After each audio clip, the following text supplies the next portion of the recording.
Welcome to the Battle Buddy Podcast with Keith McKeever. Hey there, I've got an awesome guest with me today, Marshall Tarrant from the Vetrepreneur Tribe and the Warrior Council on Facebook.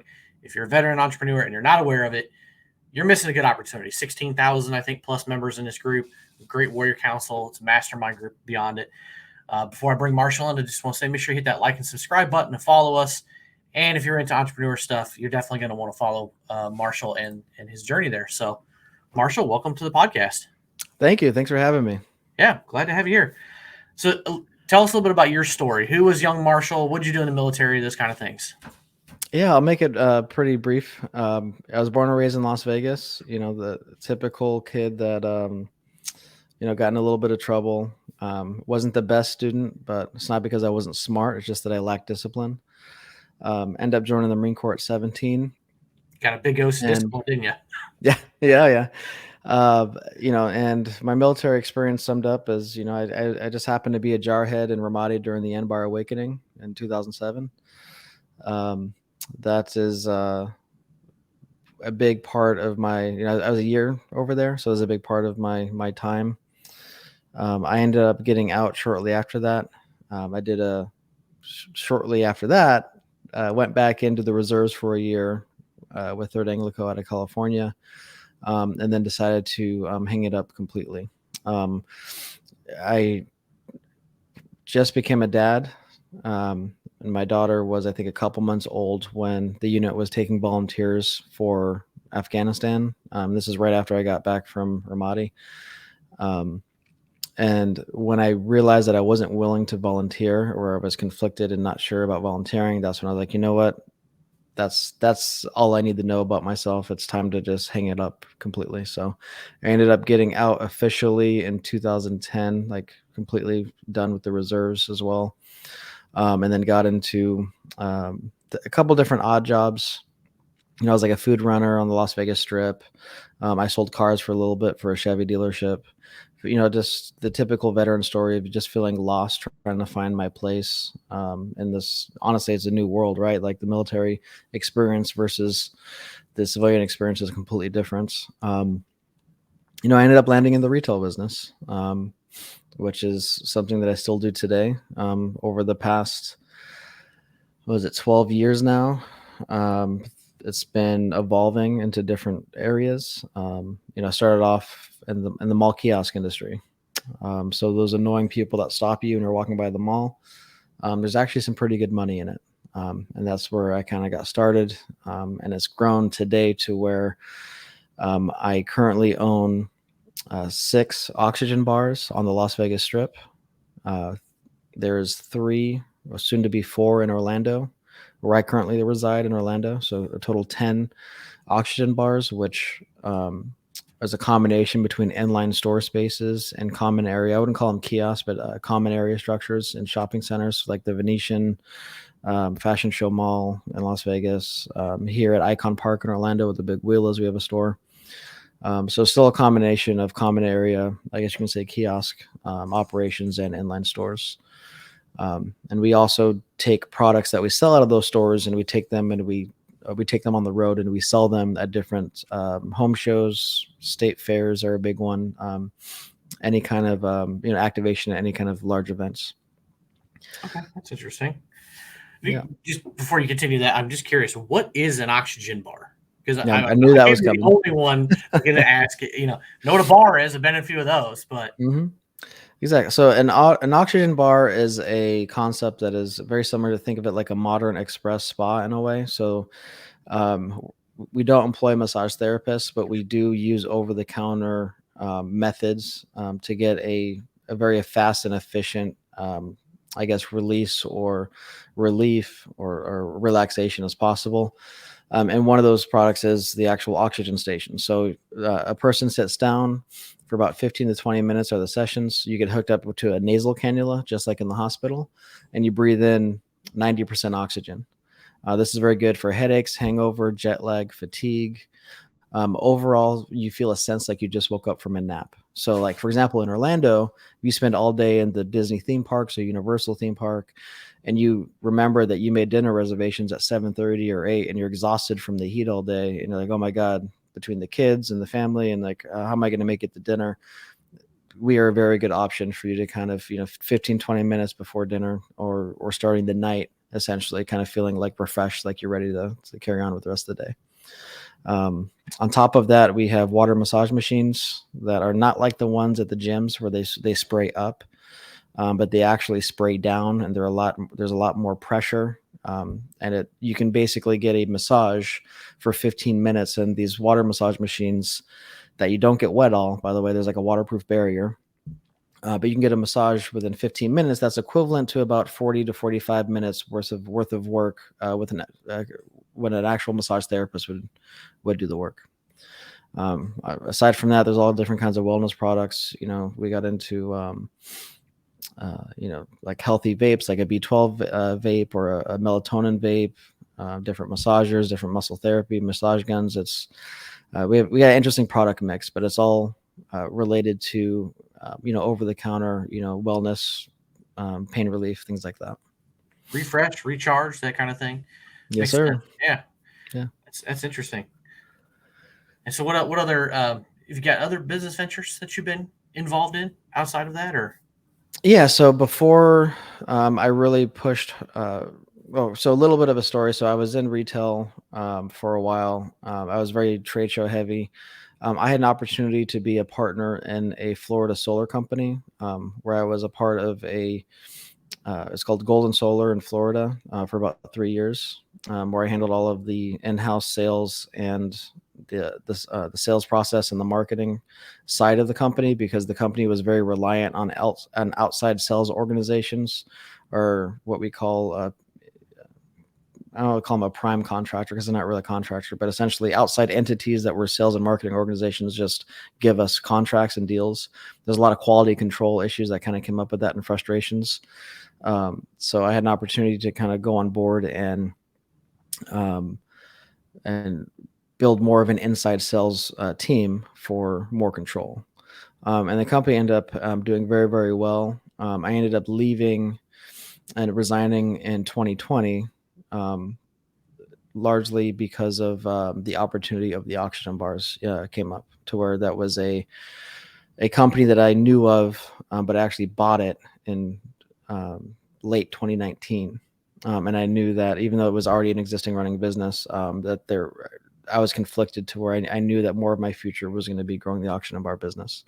And then, as we all know, COVID hit. I had an interesting, COVID story. I think needs to be said. As I resigned from Golden Solar, in terms of an executive position, I at the same time started or built a new store out in Las Vegas. It was the first store expansion since buying the company, and I actually ended up taking a cash out refinance in my primary residence to fund it. So we opened, keep in mind, this is a 1,700 square foot store. It's what someone would call a flagship store. Double the size of the oxygen bar, double the size of the aqua massage beds that we typically have. And we opened March 1st, and then March 20th, I think 18th, 17th, something along those lines, COVID hit and Las Vegas Strip was shut down. Everywhere was shut down, right? So it was a very scary time to navigate. As time went on through COVID, this is something that is, I think a lot of people can take with them, or a mindset that people need to really understand in business. Is there's a Warren Buffett quote that stuck in the back of my mind, and that was when everybody else, or I'm going to butcher it here, but it's like, when the masses are fearful, be greedy. When the masses are greedy, then be fearful. And Makes sense. that was in the back of my mind when I saw COVID playing out, and I saw, as a retailer, and I'm sure you've noticed, like if you've ever been shopping, like during right after COVID reopenings, there was a lot of empty storefronts. There was a lot of businesses that were retailers that kind of just, they quit, they want to move on to other stuff, or they couldn't sustain for whatever reason. So I saw locations here in Orlando that I could never even dream of getting into before COVID. Forget the concept that I had, but even just real estate space in general for commercial leasing. So what we did is when everything was very unsure, that and then initial reopening of 2020, we ended up expanding and was able to grow in Orlando through COVID. And we knew that, like, look, we might lose a little bit of money or we might break even. Let's just try our best to even the break even for the next year or two until things get back to normal again. Like, we knew it would pay off eventually when things get, quote unquote, back to normal. And that ended up snowballing to where we expanded into the Icon Park Orlando. Then we expanded into the International Premium Outlet Centers here, which is our huge international hubs for tourism here. So through COVID, when a lot of people, there's a lot of uncertainty. Like, yes, we had uncertainty at first, but after the reopening started happening, we actually became very aggressive expanding because we knew that was a prime opportunity to do so, because so many other retailers were, they were actually closing. I noticed a lot of that in my area. It wasn't just retailers, it was restaurants too. Businesses that have been in business for 20, 30, 40, 50 years, and they're just closing down doors. When everybody's stuck at home and ordering their groceries, nobody's going out to eat. Everybody's buying on Amazon instead of going to the small business. Yep. It's that was hard. And I have seen, probably in the last year, I've seen more restaurants come in and more places open up and people taking that step and saying, hey, I'm going to start a business now. There's all these storefronts that are still open in some places. So, take that gamble. Put your foot on the gas when you can. So you have to. I mean, that's essentially entrepreneurship, right? It's just throwing crap against the wall and seeing what sticks. And I call it my jarhead terminology, like zeroing in a rifle, making sure you get a tight grouping and then you just adjust, on target as long as you're grouping solid, and you just keep adjusting and shoot, adjust until you're zeroed in. I mean, that's really all business is, right? There's always an element of not exactly knowing how it's going to work out, but you can just take the information of trying and then adjust and keep pressing forward. I think all you can do is just plan and fail and adjust and keep moving along and just keep trying other stuff. Yeah, absolutely. The failing is a big part of it. And I mean, that's talked about a lot of different places that you have to embrace failure. I mean, you don't want to fail, but you have to fail enough to learn and continue to grow. But we call it the cost of tuition. Anytime there's a failure, and it's financial related, as an entrepreneur, that's our cost of tuition. For me, I dropped out of college on the way to the degree path, and there was too much opportunity in the entrepreneur world at the time for me to justify finishing it from a time perspective. But now I just know, like, whenever I fail or something, there's a setback. It's just the cost of tuition. It's no different than someone paying, 6 figures for a medical degree, right? Yep. So, but on that point, man, I'm very blessed. I'm very lucky the way that I've structured my company, my business. I've got a phenomenal partner in my company who handles more of the operational side now. I am blessed with very good management. I was able to build through, relationships. And so I'm at a point now to where I have a lot of time to work on the business versus in the business. And that's where I've kind of pivoted towards the Vetpreneur tribe that we talked about. That's more of a passion project, because I think that my transition experience was a lot harder than it needed to be. And not from like, I mean, it's all related. Personal growth and business growth is actually related, but there's so many lessons learned from my transitioning from 2008 and being in the reserves and being finally done in 2010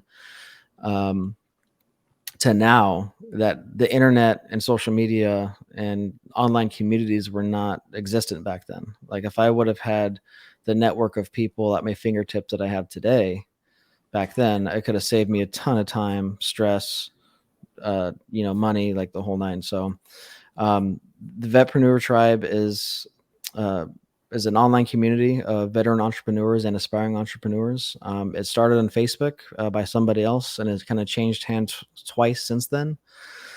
And it's something that I'm very passionate about, because as veterans, we have a very unique place in our society.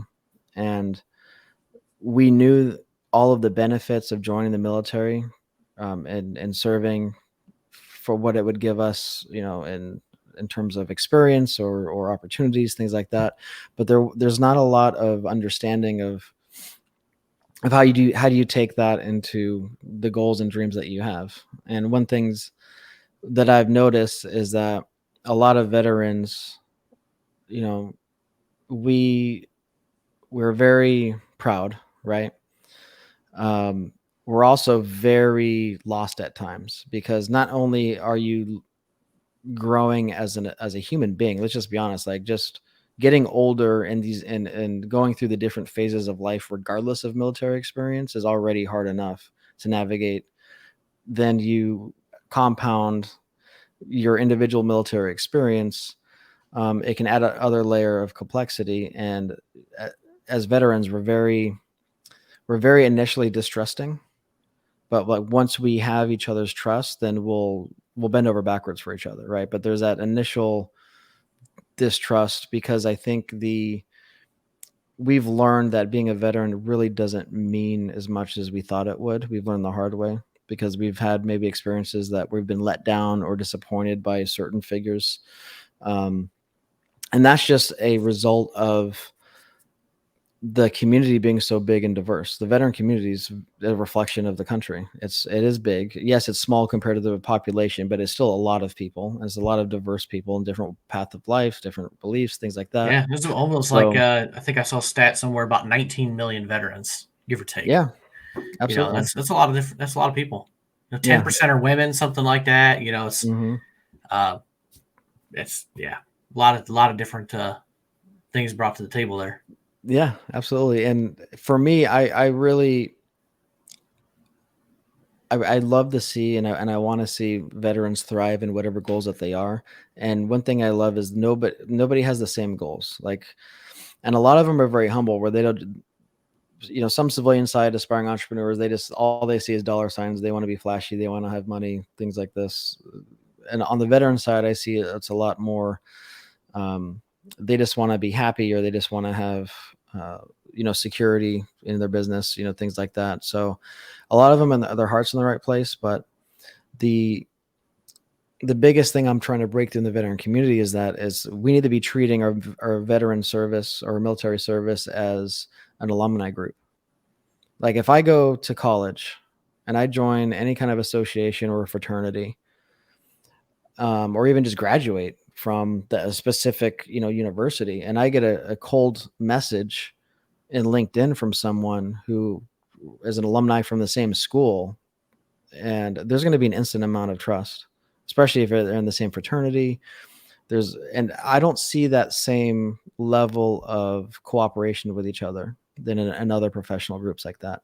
And that's something that I really want to see change. And part of that change comes from more open and honest dialogue and being more vulnerable with each other about the issues that we may face.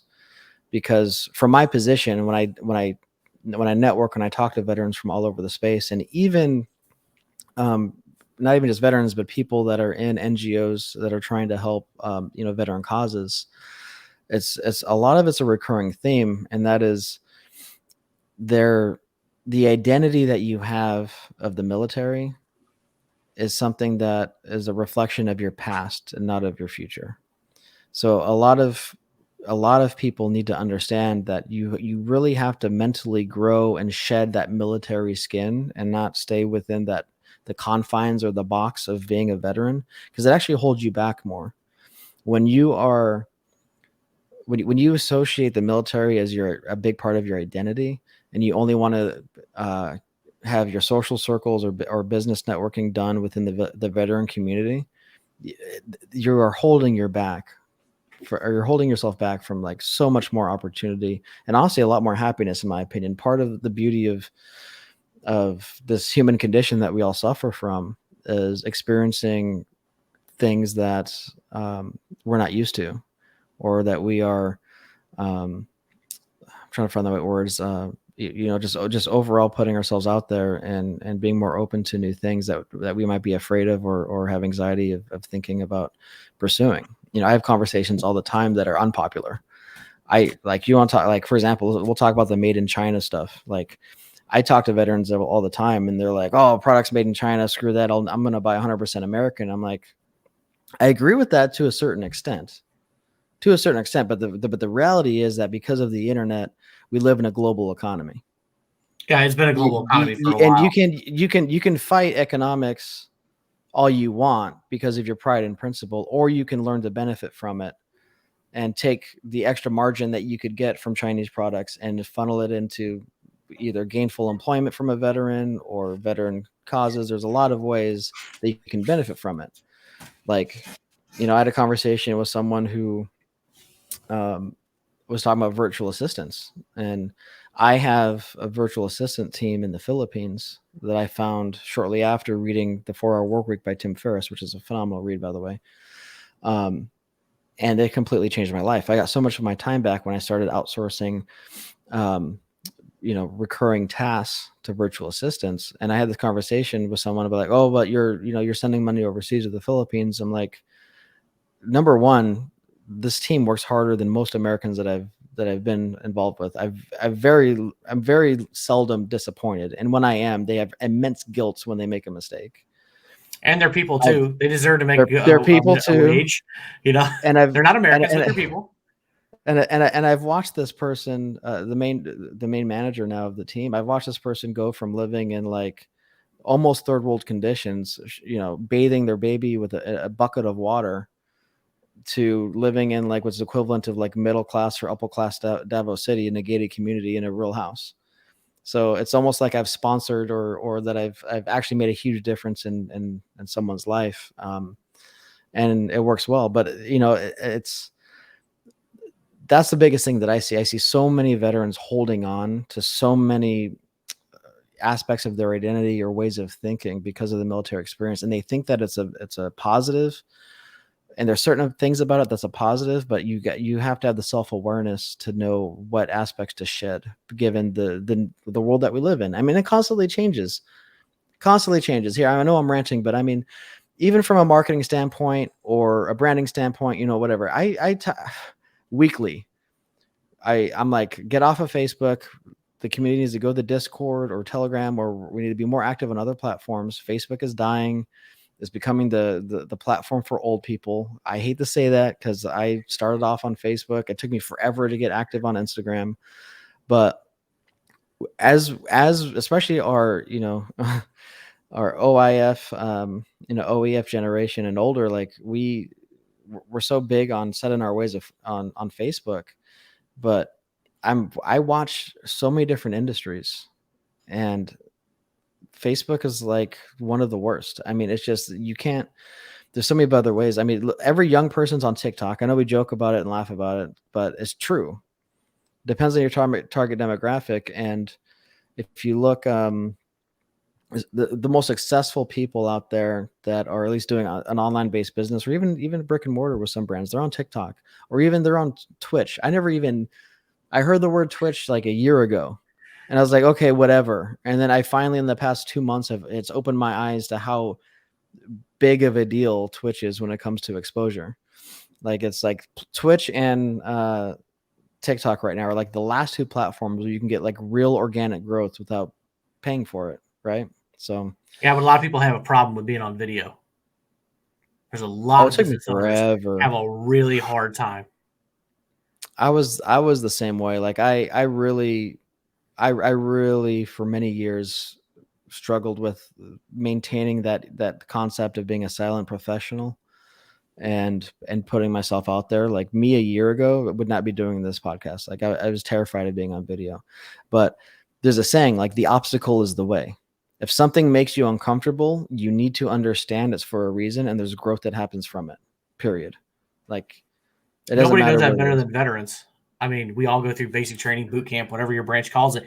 But there's obstacles, right? And the whole thing is to break you down and build you up and make you uncomfortable all the time. And what's it do? Makes us sharper.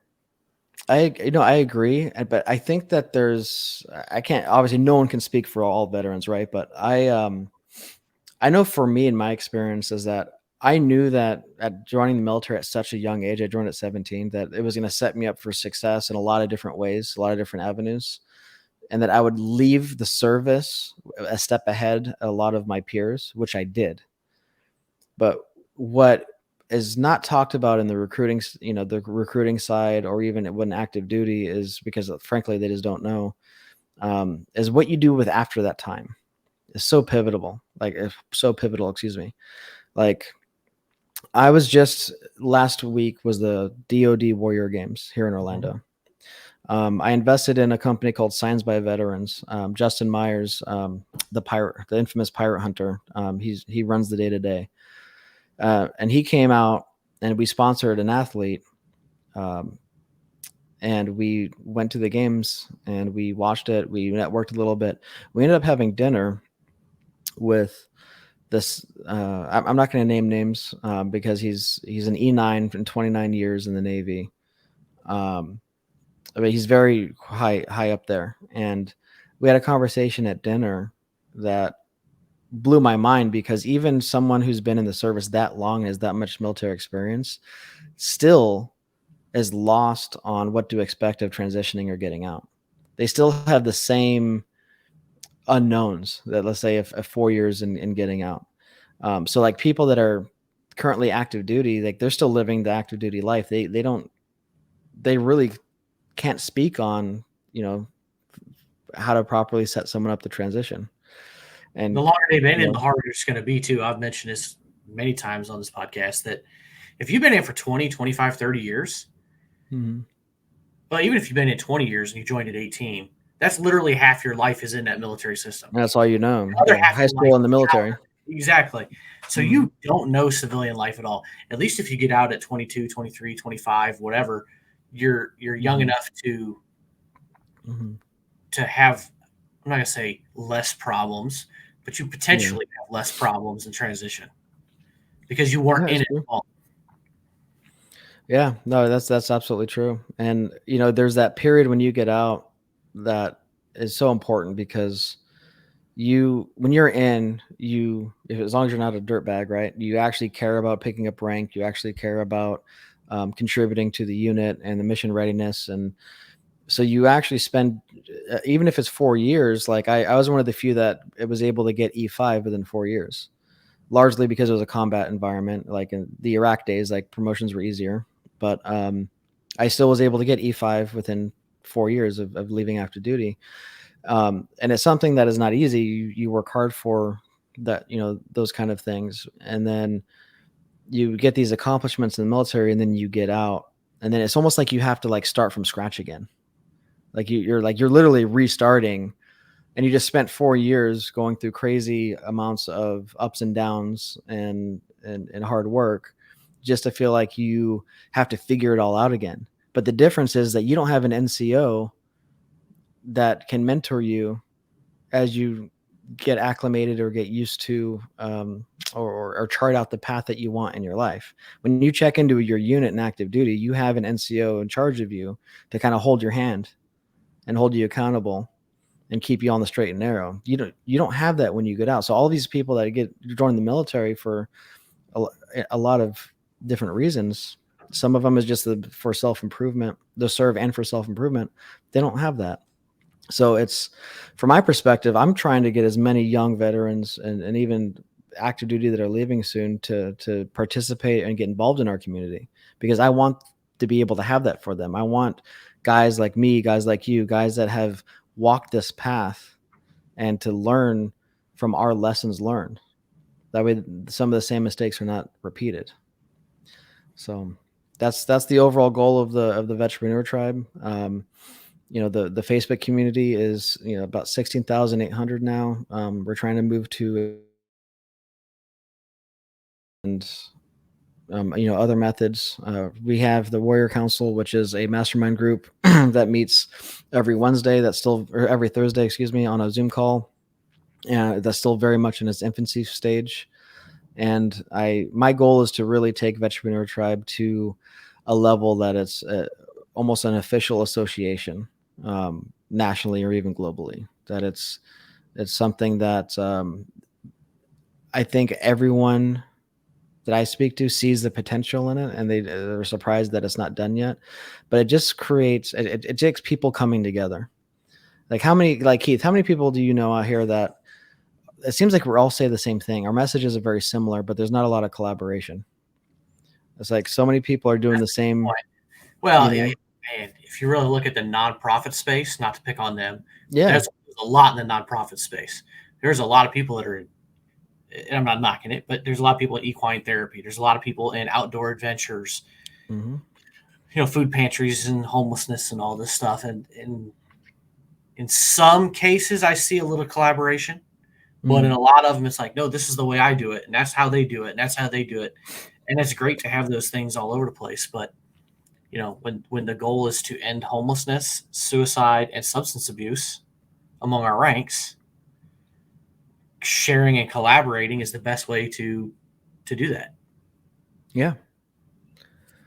Yeah, you're absolutely right. And I'm not extremely well versed in the nonprofit space, but I can tell you part of the homelessness and part of these issues that come up is that gap of getting out and not having that community anymore, right?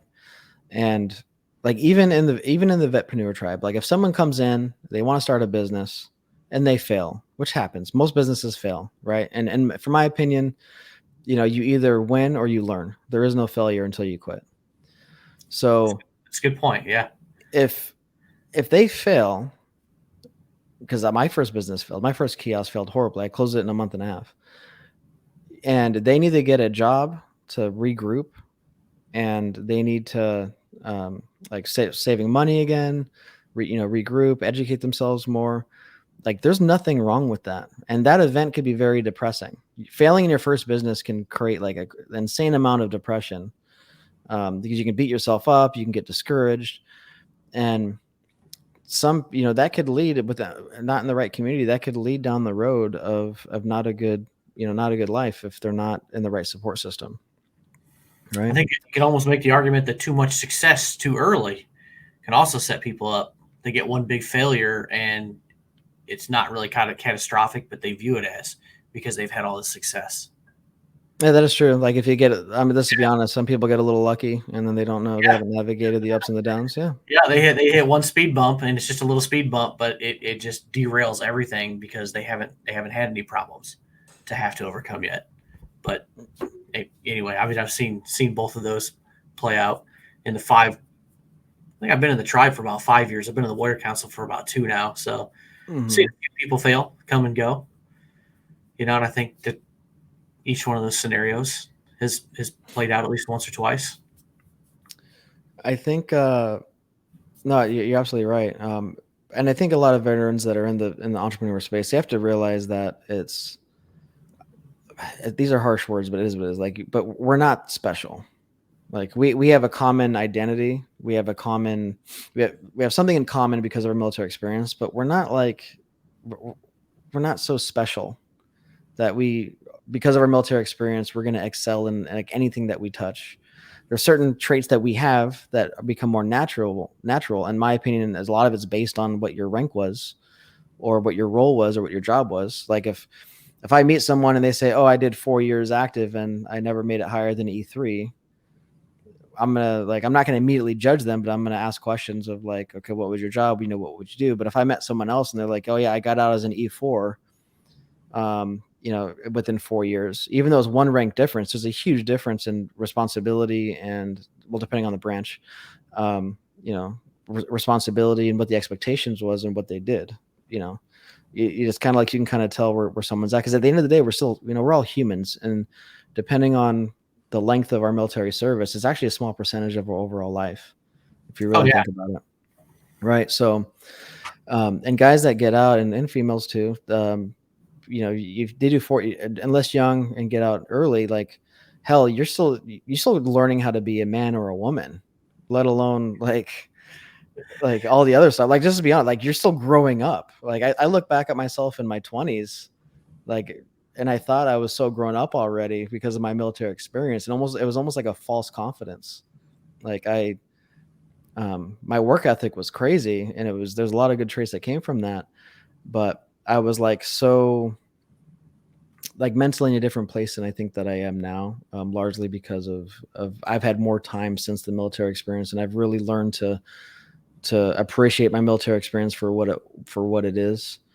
but it's still, at the end of the day, it's something that you cannot attach your identity to. And most guys, they fail to get out of the circumstances that they're in, or they fail to get past the disappointments that they have in their life because they are not mentally shedding that military skin, right? Like when I walk around in town or I'm out, nobody can tell that I'm a military veteran unless they look at my tags, like my license plate. Like, it's just that's the way that it kind of should be, to be honest with you, because I think the veteran, if you're not careful broadcasting that you're a veteran, just like I said before, it limits you. But depending on, your demeanor, your communication skills, everything like that, it could actually kind of put you even worse in a box in your community, because they're going to be nice to you because you're the veteran, but they might not be as comfortable with you if you give off that like disgruntled veteran energy. You know what I mean? Oh man, I see a lot of that. Yeah. And, man. Yeah, I've got my Battle Buddy podcast t-shirt on, but I very rarely, sometimes I wear my hats. But most of the time I'm wearing a dress shirt, so I'm not walking around with a hat on anyway. But my plate's the same thing, but I don't put bumper stickers on my car. I don't cover things with it. I'm pretty open about my service and stuff with this podcast, and I kind of openly talk about that and what my mission is. But some of those disgruntled people, man, it's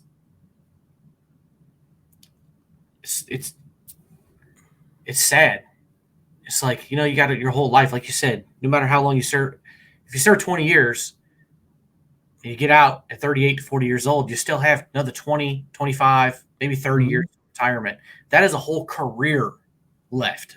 That's a whole massive chapter of your life. Then you got retirement and whatnot. But another thing you kind of mentioned earlier that I feel like I need to hit on is, you kind of mentioned, ribbons and ranks, right? Mm-hmm.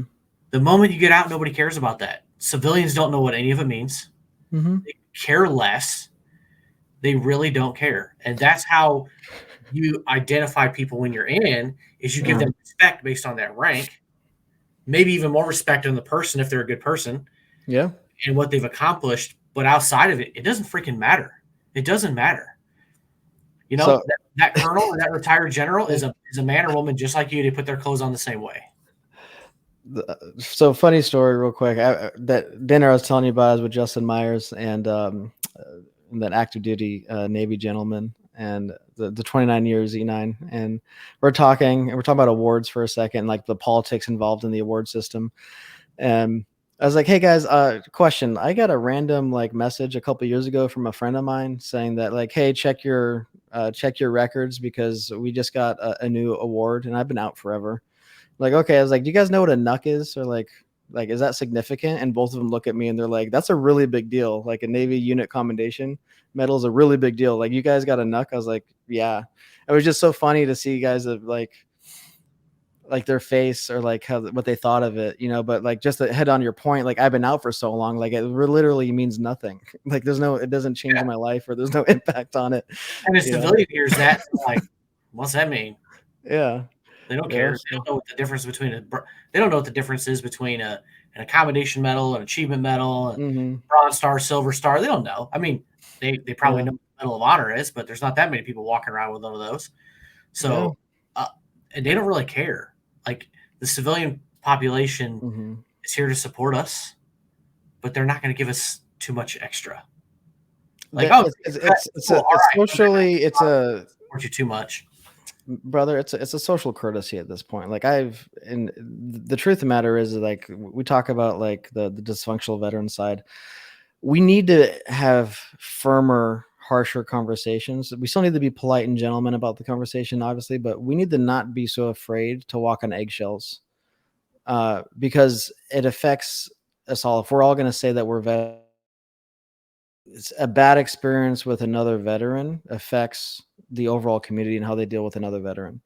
Right. So maybe it's the Marine in me, but Marine Corps was very strict on how you represented the Marine Corps, and how you weren't allowed to wear your fatigues outside of base. You were not, there is very big on how, because they say you represented the entire Corps. And that's why I kind of view being a veteran is I take it very serious. If I interact with someone who's never really been around a veteran, especially when they're fascinated by my Iraq experience, I actually try even harder to be more charming, more of a gentleman, more of just a normal human being, or downplay or be humble about my military experience, because they might, if to somebody else, they could maybe, not make it not so much of a pleasant experience. And like some of the dysfunction side that we see, like I personally, I call them vet flakes. It's a term that I've heard before. I stole from somebody. I like that. But it's true. Like, it's just, if you're whining about how you should get something for free, or that the country or the world owes you something just because you made a personal decision to join the military, which, let's be honest, sometimes it's because of their circumstances. Just call it what it is. There's nothing wrong with that. But you made that personal decision. Like, the world doesn't owe you anything after that. Like, or the country doesn't owe you. They owe you courtesy and respect, in my opinion. But I mean, should you feel some kind of way because you don't get a discount at a certain business? Or should you, I mean, I can go on and on, I can go on and on about some of the discounts, especially on Veterans Day. There's a reason I don't go take advantage of it. I mean, I think I've been to Little Caesars a couple of times because, went out for lunch, but yeah, a lot of businesses just run those promotions just for one day to give themselves a big old pat on the back. Like, look at us, we support veterans. Yeah, absolutely, man. And it's like the more that we're stuck in this box of trying to support each other instead of supporting each other within the community, instead of supporting each other to thrive outside of the community, we just end up putting ourselves more locked in that box where all of our civilian competition, which it is, the world's a market. There's competition in everything. If you're single, there's competition for a potential wife and how you are with other single males. There's competition in your industry, in your business. The world is just a competitive place, right? So the more you're stuck in this veteran box and you're not adapting to our environment, the more that you're getting surpassed. Like, this has been a huge for me in the past year that have really opened my eyes. Like, I used to, for example, we talk about social media platforms. I used to despise Instagram. I used to laugh whenever I see like a girl taking a picture, or like her boyfriend's taking a picture, or whatever. And I took a personal branding course last year that completely opened up my eyes to how ignorant I was. Like, I was so ignorant, like prideful ignorance over something that was so important. Partly because of some of the, the things I carried from the military experience that I had to shed. But like, and I see it like constantly. But like, overall, that's one thing I'm really big on, and it's very unpopular. It's something when these topics do come up in the military community. But I don't care anymore. It needs to be said. It needs to be shared. It needs to be adopted. And people that may be listening right now need to, man, this guy's probably a real jerk, but really think, if you think that you're holding on to the military experience too much, or if you think that you're holding on too much of, if that makes up too much more of your identity, you probably need to do some soul searching and get comfortable with being uncomfortable again. Yeah. Don't be I'm the veteran who happens to do this for a job. Exactly. Be the person who does this who happens to be a veteran. Exact words. That's perfect. And another, as you're talking about this stuff, I can't help but to ask. You took over the Veteranpreneur Tribe and Warrior Council from Stephen Kuhn and Lane Balone, and they wrote the book Unleash Your Humble Alpha. Mm-hmm. Have you read that book? I have not, to be honest with you. You definitely need to read that book, because I always got from Stephen that he kind of felt very similar, that we need to end the stigma and the perception of veterans to our civilian counterparts. We need to change the narrative. That we're not all broken down, beat down, leeches of the system, that we're useless. We're just old, discarded, and useless. That we can go achieve great things. Mm-hmm. I mean, look at, what's his name? Vincent Vargas. He's on that Sons of Anarchy spinoff show, The Mayans. Mm-hmm. He's an actor. Rob Riggle is a Marine. Like, there are super successful people who've served. Yeah. They break that stigma. We're not all just a bunch of broken down people living off the government and needing handouts and stuff like that. And some people need that. Some people are on hard times, but anyway, you should read Stephen Lane's book. It was very eye opening. I've had some conversations with Steven, and obviously I'm very, well aware of him. We see eye to eye on a lot of stuff. I just haven't gotten the time to read it, but There's Steven's an a great audiobook example. version. Yeah. You just listen to it like I did. Yeah, it's a good point. Yeah, yeah. Steven's a great example of, at his age and where he's at, like he really walks the walk, right? Because I think I can get, and we're getting on time, but when you pursue the entrepreneurial route, military or not, you tend to get so wrapped up in chasing the money because of how stressful it is. And you can only handle so much mentally in the problem solving process of making money or growing a business. But you tend to forget the mental and spiritual side, which sounds like I used to hear these messages and I used to be like, yeah, whatever. Or be very cliche at times, depending on who it's coming from.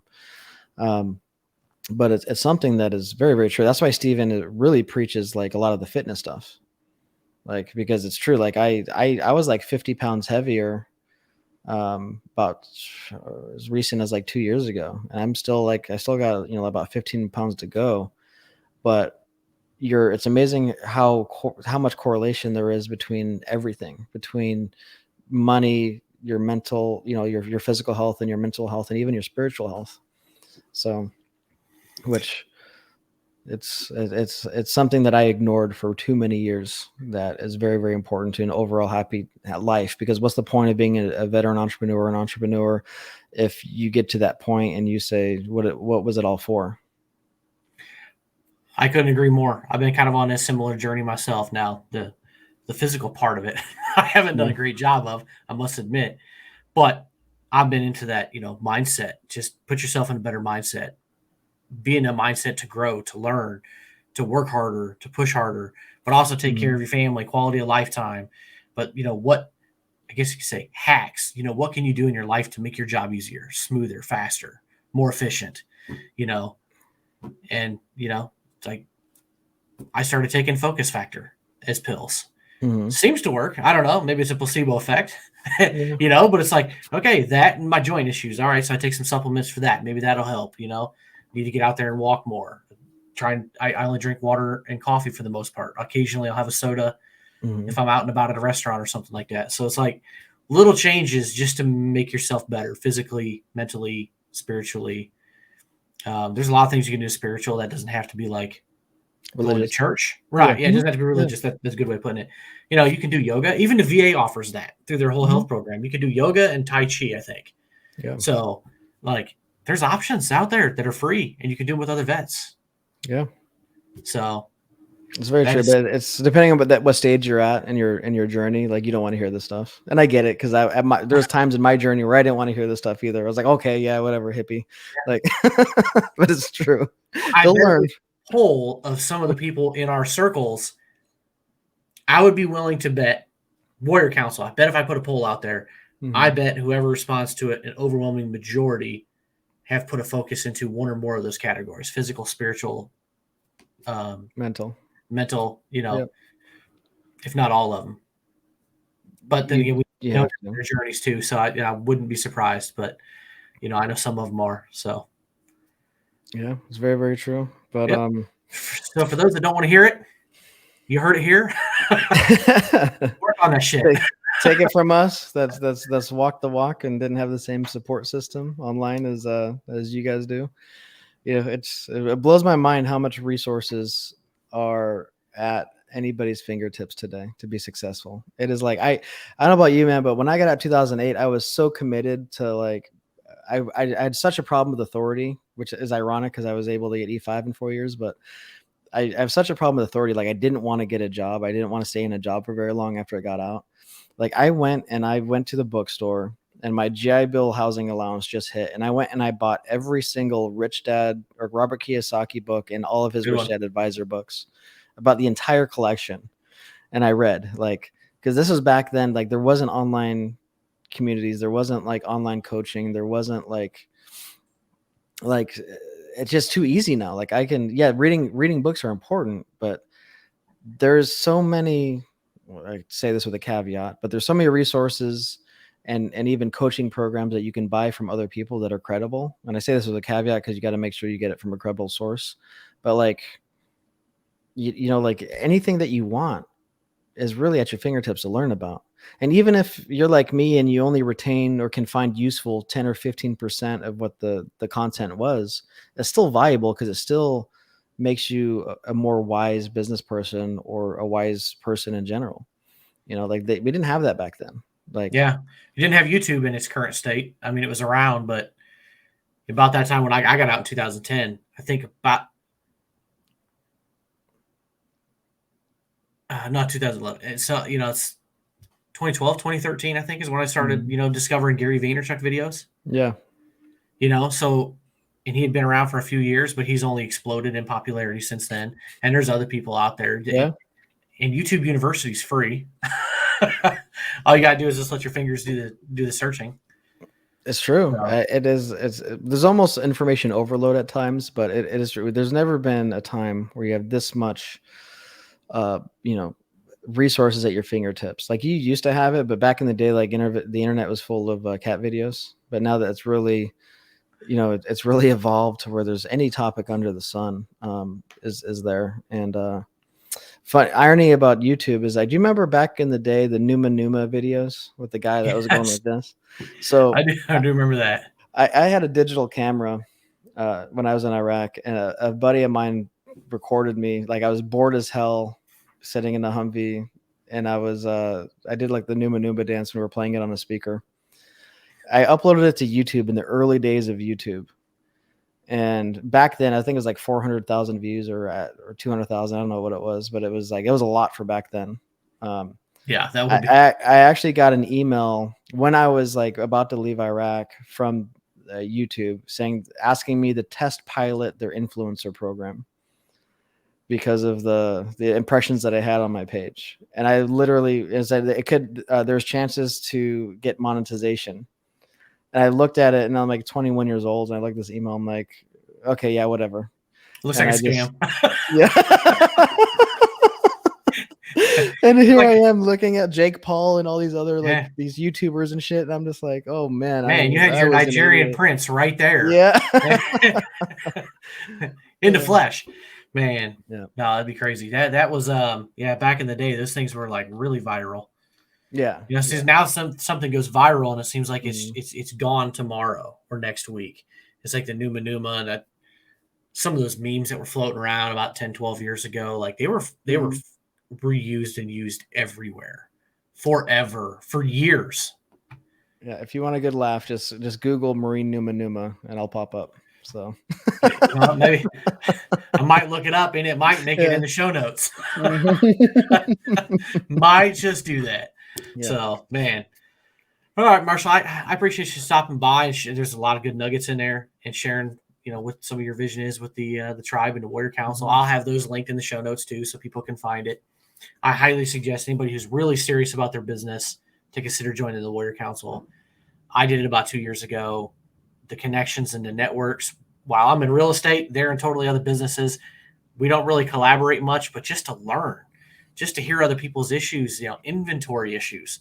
There's real estate inventory issues now, but you know, during the pandemic, things getting stopped on shipping containers coming through, things that I would never think of in my business. It would never really affect my business. It was very interesting to hear about. It's free education. There's always people willing to be sometimes way too blunt and tell you what you really need to hear, but you don't want to hear it. I've had that a few times. Shout out to Travis Johnson. He's given me plenty of those. But you know, it's great for people who want to take their, you know, business and be serious about it and be connected with other like-minded people. So yeah, it's amazing what you can learn from not like direct collaboration or doing business with each other, but just what you can take from someone else's industry or business, and you could actually modify it and apply it to yours. You know, for example, I know we're ending here, but you know, early on, I was lucky enough to be at a dinner with some commercial real estate agents, and not agents, excuse me, landlords. And one of them was talking about how he likes to invest money into a restaurant pad that's on his property. so he can actually be an investor into the restaurant that is going to be on his commercial property, because it's the biggest square footage or the biggest footprint, because he has an influence to make sure that the rent check comes, because he's essentially paying himself. So it's a way that he's always a minority position or majority position, but a passive way. And it was a way for him to guarantee that rent check comes in from his biggest plot of or space on his commercial properties. And I thought that was genius. And I've actually applied some of that to how I structured my retail business. So it was a perfect example of how a completely different industry, from just a conversation, I was able to pick up and kind of modify and apply, and ended up being a pivotal thing that I learned and how I structured my company to where the reason why I have so much freedom of schedule that I do. Absolutely. Yeah, that's a great example. And I think there's a lot of that stuff that goes in there. Yeah. But once again, I appreciate you stopping by and sharing. So yeah. Any last words for? Just if you're a veteran entrepreneur, go to vetpreneurtribe.com or search us on Facebook. And if you'd like to talk with me, I'm very much an open book. The best way to contact me is going to be on Instagram. It's just Marshall Tarrant on Instagram. And you can find me, shoot me a DM, and I'd love to chat with you. Awesome. Thanks for being here, Marshall. Yeah. Take care.